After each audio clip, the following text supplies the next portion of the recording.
umqeqeshi weKaizer Chiefs uNasruddin Nabi uvumelana noManqoba Mnqithi ngokuteketisa ibhola, egcizelela ukuthi abadlali kufanele bahlale begxilile ekushayeni amagoli.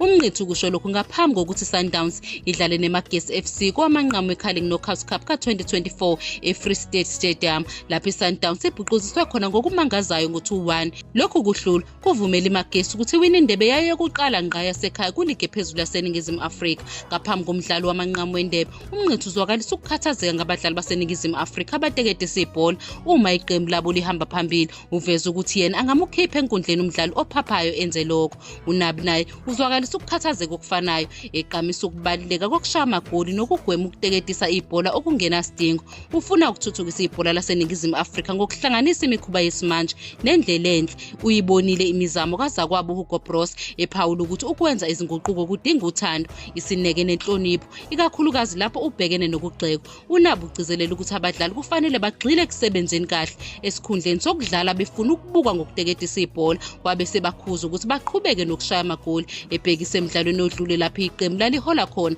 kodwa baqala bateketisa ibhola esikhundleni sokuqhubeka nokushaya amagoli.